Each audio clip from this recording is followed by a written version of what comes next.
হেই বন্ধুরা, welcome back to দাদা school. আজকে হায়দ্রাবাদের একটা খুব সুন্দর সকালে তোমাদের সবাইকে জানাই অনেক অনেক স্বাগত। দেখো, একদম বাতাসটা কত পলিউশন ফ্রি, তাই না? C this side, see that side. আমি এখন আমার ছাদে দাঁড়িয়ে আছি। আজকে আমরা যে ভিডিওটা করব সেটাতে আমরা দেখব যে এত যে সুন্দর পলিউশন ফ্রি এয়ার, এবার পলিউশন নিয়ে যখন আমরা কথা বলবো তখন অনেক ধরনের টার্মস আসে। পলিউশন নিয়ে কথা বলতে গেলে, মানে বায়ু দূষণ নিয়ে যদি কথা বলতে চাই, অনেক ধরনের টার্ম আসে। ওই টার্মগুলোকে ইউজ করে কিভাবে আমাদের সেন্টেন্স বানাতে হয়। তো পলিউশনের ব্যাপারে যদি আমরা কারোর সাথে কথা বলতে চাই তাহলে কিভাবে কথাটা বলতে পারি। So let's move in. Air pollution. Air মানে হচ্ছে বায়ু, পলিউশন মানে দূষণ। এয়ার পলিউশন মানে বায়ু দূষণ। সো আমাদের প্যারাগ্রাফটা আজকের এভাবে স্টার্ট করতে পারি। Air is one of the most important elements of our environment. তো ফার্স্ট, এনভায়রনমেন্ট মানে কি? এনভায়রনমেন্ট মানে হচ্ছে পরিবেশ। আমাদের চারপাশে সব কিছু মিলিয়ে একটা পরিবেশ আছে। এবার এয়ার মানে বায়ু হচ্ছে একটা মোস্ট ইম্পর্ট্যান্ট এলিমেন্ট। এলিমেন্ট মানে একটা উপাদান। তো অনেক কিছু উপাদান নিয়ে আমাদের এনভায়রনমেন্ট তৈরি। এবার একটা গুরুত্বপূর্ণ উপাদান, most important element of our environment হচ্ছে এয়ার। সো দেখো, air is one of the most important elements হচ্ছে, এই যে এসটা কেন এলো? কারণ ওয়ান অফ দ্য বলছি, যখন ওয়ান অফ দ্য বলছি তখন মোস্ট ইম্পর্ট্যান্ট এলিমেন্টস মানে অনেকগুলো উপাদানের মধ্যে একটাই উপাদান, এরকম বলতে চাইছি। Air is one of the most important elements. So এই জন্য এলিমেন্ট হয়নি, অনেকগুলোর মধ্যে, অনেকগুলো এলিমেন্টের মধ্যে একটা উপাদান এয়ার, এই জন্য এটা অনেকগুলো এলিমেন্টের জায়গায় elements. Okay, so air is one of the most important elements of our environment, মানে বায়ু আমাদের পরিবেশের অনেকগুলো উপাদানের মধ্যে একটা গুরুত্বপূর্ণ উপাদান। Second, it is essential for both human and animal life. It is essential, এটা খুবই গুরুত্বপূর্ণ। বোথ ফর মানে দুজনের জন্যই, হিউম্যান অ্যান্ড অ্যানিম্যাল লাইফ, মানুষ এবং প্রাণী। ঠিক আছে, প্রাণী, পশু পাখি সব কিছু, যত অ্যানিম্যাল আছে, যত হিউম্যান আছে, দুইজনের জন্যই বায়ু খুবই গুরুত্বপূর্ণ। ইনফ্যাক্ট এমনকি no living being can survive for long without air. এমনকি কোনো জীবন্ত বস্তু, লিভিং বিইং মানে হচ্ছে, লিভিং মানে হচ্ছে জীবন্ত, বিইং মানে যে জীবন্ত আছে এরকম কিছু, সে মানুষ হতে পারে, অ্যানিম্যাল হতে পারে, পশু হতে পারে, পাখি হতে পারে, যে জীবন্ত আছে তাকে বলি living being.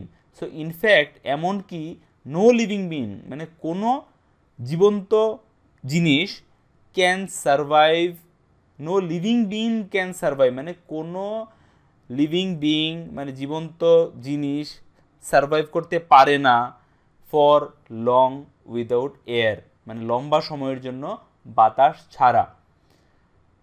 From air we take oxygen without which we can not live. আমরা সবাই জানি যে আমরা শ্বাস গ্রহণ করি, সেটা হচ্ছে অক্সিজেন। সেম অ্যানিম্যালরাও অক্সিজেন গ্রহণ করে। So from air we take oxygen, বায়ু থেকে এয়ার মানে বায়ু, বায়ু থেকে আমরা অক্সিজেন নিই। উইদাউট হুইচ মানে হচ্ছে যেটা ছাড়া, উইদাউট মানে ছাড়া, হুইচ মানে যেটা, যেটা ছাড়া উই ক্যান নট লিভ আমরা বাঁচতে পারবো না। বাট কিন্তু ডিউ টু আওয়ার আনঅ্যাওয়ারনেস, এবার এই ওয়ার্ডটা দেখো, আনঅ্যাওয়ারনেস মানে হচ্ছে, অ্যাওয়ারনেস মানে কি? মানে যে জিনিস আমরা সতর্ক, যে জিনিসের ব্যাপারে আমরা জানি সেটা হচ্ছে অ্যাওয়ারনেস। এবার আনঅ্যাওয়ারনেস মানে যে জিনিস আমরা জানি না বা অসতর্ক আমরা। অর ইগনোরেন্স মানে জেনে শুনেও অবহেলা করি। তো একটা হচ্ছে আমাদের অসতর্কতার কারণে, অর ইগনোরেন্স মানে আমাদের বেপরোয়া অ্যাটিটিউডের কারণে, আমাদের বেপরোয়া মেন্টালিটির কারণে আমরা যেহেতু ইগনোর করি, মানে জেনে শুনেও হতে পারে, না জেনেও হতে পারে, ইগনোর করি। তো due to our unawareness or ignorance, আমাদের অসতর্কতা এবং আমরা অবহেলার কারণে, air is polluted all the time, বাতাস সব সময়, অল দ্য টাইম সব সময় পলিউটেড হচ্ছে মানে দূষিত হচ্ছে। Air pollution is very acute. Air pollution মানে বায়ু দূষণ, ইজ ভেরি অ্যাকিউট মানে খুব, অ্যাকিউট মানে কি? অ্যাকিউট মানে হচ্ছে তীব্র, অ্যাকিউট মানে হচ্ছে তীব্র বলতে পারি। এবার air pollution is very acute মানে খুবই তীব্র, mainly in all big সিটিজ and towns মানে খুব বড় বড়, মেইনলি ইন অল বিগ সিটিজ, মানে সমস্ত বিগ সিটিজ, বড় শহরে এবং টাউনে এয়ার পলিউশনটা খুবই তীব্র, খুবই ভয়ানক, খুবই কঠিনভাবে বাতাস দূষিত হচ্ছে। ওকে, নেক্সট আমরা দেখছি মিলস অ্যান্ড ফ্যাক্টরিজ। মিলস মানে কলকারখানা, মিলস অ্যান্ড ফ্যাক্টরিজ মানে কলকারখানা make air seriously polluted by emitting smoke and poisonous gases. Mills and factories মানে কলকারখানা মেক এয়ার সিরিয়াসলি পলিউটেড, মানে বাতাসকে সিরিয়াসলি মানে মানে খুবই সিরিয়াসভাবে পলিউট করে দেয়, দূষিত করে দেয় বাই এমিটিং মানে কি ছাড়া, মানে যেরকম গাড়ি দিয়ে ধোঁয়া বেরোয় তো গাড়ি ধোঁয়া এমিট করে, এরকম কলকারখানার চিমনি দিয়ে ধোঁয়া বেরোয়, ওই ধোঁয়া যে ছাড়ে ওটাকে বলে এমিট করা। ঠিক আছে, যেরকম আমরা চারকোলের চুল্লি যদি থাকে ওইখান থেকেও স্মোক এমিট হয়। তো emitting smoke and poisonous gases, smoke emit করে কি কলকারখানাগুলো স্মোক এমিট করে মানে স্মোক চিমনি দিয়ে স্মোক ছাড়ে, এবং পয়জনাস গ্যাসেস আরও পয়জনাস গ্যাসেসও ছাড়তে থাকে। এবার পয়জনাস গ্যাস আর স্মোকের কারণে বাতাস পলিউটেড হয়ে যায়। Vehicles are burning petrol and diesel. Vehicles are burning মানে গাড়ি ঘোড়া, ভেহিকেলস মানে যত ধরনের গাড়ি ঘোড়া আছে, 2 wheeler 3 wheeler 4 wheeler bus truck সব কিছু ভেহিকেল। আর বার্নিং মানে জ্বালায় পেট্রোল অ্যান্ড ডিজেল। এবার পেট্রোল অ্যান্ড ডিজেল জ্বালায় মানে কি, মানে পেট্রোল অ্যান্ড ডিজেল দিয়ে ওটা চলে, ইঞ্জিনটা চলে পেট্রোল আর ডিজেলের কারণে, তো ইঞ্জিনের ভিতরে পেট্রোল ডিজেল পুড়ে মানে বার্ন হয়, যার কারণে স্মোক বেরোয়, যেটা আবার এয়ারকে পলিউট করে দেয়। অ্যাজ এ রেজাল্ট হিসেবে স্মোক অ্যান্ড ফিউম মানে এই স্মোক ধোঁয়া আর ফিউম গ্যাস মিলে smoke and fume are produced and they are seriously causing air pollution. মানে অ্যাজ এ রেজাল্ট, যার কারণে এইসব গাড়ি ঘোড়া চলে, কলকারখানা চলে, সব মিলিয়ে as a result smoke and fume are produced মানে ধোঁয়া আর গ্যাস তৈরি হয়, এবং দে আর সিরিয়াসলি এবং ওরা সিরিয়াসভাবে কজিং এয়ার পলিউশন। কজিং মানে কারণ হয়ে যায়, এয়ার পলিউশনের কারণ হচ্ছে মিলস, ফ্যাক্টরিজ, ভেহিকেলস এগুলো। বিসাইডস তাছাড়া মানে এর পাশাপাশি, বিসাইড মানে হচ্ছে পাশাপাশি, the burning of rubbish and indiscriminate discharge of human West in the open air also causes serious air pollution.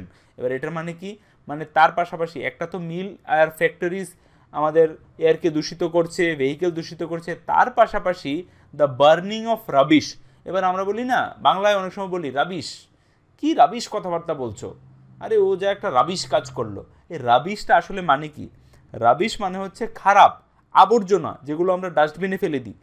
তো সে প্লাস্টিক হতে পারে, সেগুলো ঠিক আছে, নোংরা আবর্জনা অন্য কিছু দিয়ে তৈরি হতে পারে, তারপরে স্যানিটারি প্যাডস হতে পারে। তো বিভিন্ন ধরনের রাবিশ যেগুলো আমরা ফেলে দিই কোথায়, খোলা বাতাসে। অ্যান্ড ইনডিসক্রিমিনেট ডিসচার্জ, ইনডিসক্রিমিনেট মানে কি, ডিসক্রিমিনেট মানে কি, ডিসক্রিমিনেট মানে হচ্ছে ভাগাভাগি করা, ঠিক আছে, পার্থক্য করা। আর ইনডিসক্রিমিনেট মানে মানে পার্থক্য না করা, মানে সব কিছু ভেজাল একসাথে মিলিয়ে আমরা যেগুলোকে পুড়িয়ে দিই। The burning of rubbish and indiscriminate discharge মানে আমরা যেসব আবর্জনা ফেলি সব কিছু পুরানো উচিত নয় খোলা আকাশের নিচে, বাতাসের মধ্যে, খোলা মাটিতে। এটাই বলছে যে বিসাইডস পাশাপাশি বার্নিং অফ মানে burning of rubbish and discriminated discharge, indiscriminate discharge মানে যেসব আবর্জনা থাকে আর কোনো ভেদভাব না করে, মানে সব কিছু একসাথে আমরা যত হিউম্যান ওয়েস্ট আছে, মানে আমাদের বাড়িঘর থেকে যত ওয়েস্ট ফেলি সব কিছু ইন দ্য ওপেন এয়ার মানে খোলা বাতাসের মধ্যে আমরা বার্ন করে দিই, পুড়িয়ে দিই, যার কারণে অলসো কজেস, যার কারণে সিরিয়াস এয়ার পলিউশন হয়, বায়ু দূষিত হয়। Serious air pollution occurs in industrial area where the workers become sick. এবার সিরিয়াস এয়ার পলিউশন মানে খুব যে গুরুত্বপূর্ণভাবে এয়ারটা বায়ুটা দূষিত হয়ে যায়, অকার্স মানে ঘটে, অকার্স মানে ঘটা, in industrial area, industrial area মানে যেসব এরিয়াতে ইন্ডাস্ট্রি আছে, কলকারখানা আছে, তো যে কলকারখানা আছে ওইসব এরিয়াতে এয়ার পলিউশন ঘটে ওয়ের দ্য ওয়ার্কার্স বিকাম সিক, যার কারণে ওইসব কলকারখানার যারা ওয়ার্কার আছে ওদের শরীর খারাপ হয়ে যায়, শরীর অসুস্থ হয়ে যায়। তারপরে কি নেক্সট হচ্ছে দেখো, sometimes the sickness is so serious, sometimes মানে কখনো কখনো দ্য সিকনেস এই রোগগুলো বা এই যে অসুস্থ হয়ে যাওয়াটা ইজ সো সিরিয়াস এতটাই সিরিয়াস হয়ে যায় that it can not be cured, it can not be cured মানে এটার কিওর করা যায় না, এর আর কোনো ধরনের উপচার করা যায় না, এটাকে কোনোভাবে অসুস্থ মানে ট্রিটমেন্ট করা যায় না, এরকম হয়ে যায়, এত সিরিয়াস হয়ে যায়। সো এই দেখো ক্যান নট যে ওয়ার্ডটা আছে এটার মাঝখানে কিন্তু কোনো স্পেস নেই, তো ক্যান আর নটকে যখনই ক্যান নট একসাথে হবে তখন দুইটাই উইদাউট স্পেস মানে একটাই word can not. So sometimes the sickness is so serious, কোনো কোনো সময় এই অসুস্থতাটা এত সিরিয়াস হয়ে যায় that it can not be cured, এটা আর কি করা যায় না, কিওর করা যায় না, ওটাকে আর রোগটাকে সারানো যায় না। Sometimes leakages of poisonous gas, sometimes মানে কখনো কখনো লিকেজেস মানে লিক হয়, যেটা পাইপলাইনের মধ্যে দিয়ে লিক হয়, অফ পয়জনাস গ্যাস মানে বিষাক্ত gas, cause fatal air pollution, fatal মানে কি মানে খুব গুরুতর এয়ার পলিউশন মানে খুব ভয়াবহ এয়ার পলিউশন।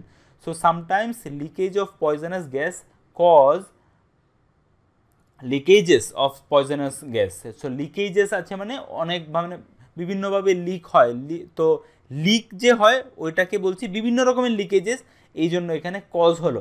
যদি এটা লিকেজ হতো যে sometimes leakage of poisonous gas তাহলে এটা কজেস হয়ে যেত, যদি এখানে লিকেজ হতো মানে শুধু একটা লিকেজের কথা বলা হচ্ছে তাহলে এটা হয়ে যেত কজেস, ঠিক আছে? কেন? কারণ লিকেজটা থার্ড পারসন সিঙ্গুলার হতো মানে একটা জিনিসের ব্যাপারে কথা বলছি, কিন্তু এখানে যেহেতু লিকেজেস আছে সেহেতু অনলি কজ আছে। So sometimes leakages of poisonous gas cause fatal air pollution, it causes sudden death, এর কারণে অচানক মৃত্যু হয়ে যেতে পারে, সাডেন ডেথ হয়ে যেতে পারে টু মেনি পিপল, অনেক লোকের একসাথে মৃত্যু হয়ে যেতে পারে। এবার আমরা একটা ঘটনা জানি, ভোপালে 1984-এ একটা কেমিক্যাল ফ্যাক্টরিতে যে লিকেজ হয়েছিল বিশাল ভয়াবহ, এটা পৃথিবীর মধ্যে বিখ্যাত একটা ইনসিডেন্ট, একটা অ্যাক্সিডেন্ট বলতে পারি, যে একটা কেমিক্যাল ফ্যাক্টরিতে এতভাবে লিকেজ হয়েছে এরকম বিষাক্ত ধরনের গ্যাসের, যার কারণে প্রায় 15,000 লোক মারা গেছে, এবং তার এক ডিকেড মানে 10-15 বছর ধরে ওখানে যারা নতুন জন্মগ্রহণ করত ওদের বিভিন্ন ধরনের বিকলাঙ্গ জন্মগ্রহণ হতো, অনেকের চোখ খারাপ হয়ে গেছে, অনেকে বিভিন্ন সিরিয়াসভাবে একদম অসুস্থ হয়ে গেছে, যেটা নট কিউরেবল মানে যেটা আরও মানে ট্রিটমেন্ট করা সম্ভব নয়। তো এতটাই ভয়াবহ হতে পারে জিনিসটা। To prevent such air pollution, এরকম এয়ার পলিউশনকে প্রিভেন্ট করার জন্য, হোয়াট ইজ প্রিভেন্ট, আটকানোর জন্য, বাধা দেওয়ার জন্য, মানে to prevent such air pollution, এরকম ধরনের এয়ার পলিউশনকে আটকানোর জন্য উই শুড আমাদের দরকার shift the mills and factories away from the human locality or residential area. তো বলছে we should to prevent such air pollution, এরকম এয়ার পলিউশনকে আটকানোর জন্য we should shift the mills, আমাদের মিলসগুলোকে এবং ফ্যাক্টরিগুলোকে শিফট করে দেওয়া উচিত। শিফট মানে এক জায়গা থেকে আরেক জায়গা পাঠিয়ে দেওয়া উচিত। Away from the human locality, away মানে একটা জায়গা থেকে অন্য জায়গায় দূরে পাঠিয়ে দেওয়া, from the human locality or residential areas মানে যেখানে লোকজন বসবাস করে, বা রেসিডেন্সিয়াল এরিয়া মানে সেম, হিউম্যান লোকালিটি আর রেসিডেন্সিয়াল এরিয়া দুটো সেমই, তো যেখানে মানুষ বসবাস করে ওই সব জায়গা থেকে মিল আর ফ্যাক্টরিকে দূরে পাঠিয়ে দেওয়া উচিত। Excessive smoke producing vehicle should be band from the street, excessive smoke producing vehicle মানে যেই ভেহিকেলগুলো, যে গাড়িগুলো প্রচণ্ড পরিমাণে ধোঁয়া উৎপন্ন করে, আমরা রাস্তাঘাটে চলার সময় দেখি যে কিছু ভেহিকেল আছে একদম কালো কালো ধোঁয়া ছাড়তে ছাড়তে যায়, তো সেটাই বলা হচ্ছে যে এক্সেসিভ স্মোক প্রডিউসিং ভেহিকেলস, মানে যেসব ভেহিকেলগুলো এক্সেসিভ স্মোক প্রডিউস করে মানে খুব বেশি বেশি ধোঁয়া উৎপন্ন করে, সেই ভেহিকেলগুলোকে শুড বি ব্যান্ড মানে ব্যান করা দেওয়া উচিত, বন্ধ করে দেওয়া উচিত ফ্রম দ্য স্ট্রিট, রাস্তায় চলতে ওদেরকে বন্ধ করে দেওয়া উচিত, রাস্তায় চলার জন্য ওদেরকে ব্যান করে দেওয়া উচিত। কিন্তু আমরা কি করি, যে কোনো ধরনের কিছু একটা ইস্যু হলে রাস্তার মধ্যে ধর্ণা নিয়ে বসে যাই, কিন্তু এত এত সিরিয়াস টপিক আছে যেগুলোর জন্য আমরা আওয়াজ উঠাই না। কিন্তু আমাদের উচিত এরকম কোনো গাড়ি যেটা খুবই প্রচণ্ড পরিমাণে ধোঁয়া ছাড়ছে ওর জন্য ওটাকে ব্যান করে দেওয়া রাস্তা থেকে, ওটা যেন রাস্তায় না চলে ওরকম কোনো স্টেপ নেওয়া। তাহলে কি করা উচিত? তাহলে যদি সব এরকম বন্ধ করে দিই, এর সলিউশন কি? সলিউশন হিসেবে আমরা সিএনজি আর লিড ফ্রি পেট্রোল ইউজ করতে পারি। সো এটাই বলছে যে CNG and lead free petrol should be used in vehicles to minimise air pollution. CNG থেকে এয়ার পলিউশন প্রচণ্ড, মানে এর কোনো ধরনের পলিউশন হয় না বলবো না, বাট খুবই কম পরিমাণে পলিউশন হয় সিএনজির কারণে। তো সিএনজি ইউজ করলে এয়ারটা সেফ থাকবে, ওই পরিমাণে দূষিত হবে না যেটা পেট্রোল আর ডিজেলের কারণে হবে আর ফ্যাক্টরির গ্যাসের কারণে হয়। তো CNG and lead free petrol, lead মানে পেট্রোলের মধ্যে লিড বলে একটা ধাতু থাকে, যার কারণে লিড বলে একটা জিনিস থাকে যার কারণে সেম স্মোকের থেকে মানে পয়জনের স্মোক উৎপন্ন হয়, কিন্তু যে পেট্রোল আমরা ইউজ করব সেটা যেন লিড ফ্রি হয়, মানে লিড ছাড়া হয়। তো পিওর পেট্রোল আমাদের ইউজ করা উচিত। So CNG and lead free petrol should be used, ব্যবহার করা উচিত ইন ভেহিকেলগুলোর মধ্যে টু মিনিমাইজ এয়ার পলিউশনকে কমানোর জন্য। তাহলে আশা করি আজকের ভিডিওটা থেকে তোমরা কিছু শিখতে পেরেছো, যেটা কাজে লাগিয়ে পলিউশনের ব্যাপারে কথা বলতে পারবো এবং আমাদের কিছু অ্যাওয়ারনেস থাকবে। ওকে, সো ভিডিওটা ভালো লাগলে অবশ্যই কমেন্টে লিখে জানাবে আর অন্য বন্ধুদের সাথে শেয়ার করবে। দেখা হচ্ছে আবার নেক্সট ভিডিওতে, ততক্ষণের জন্য take care and keep learning.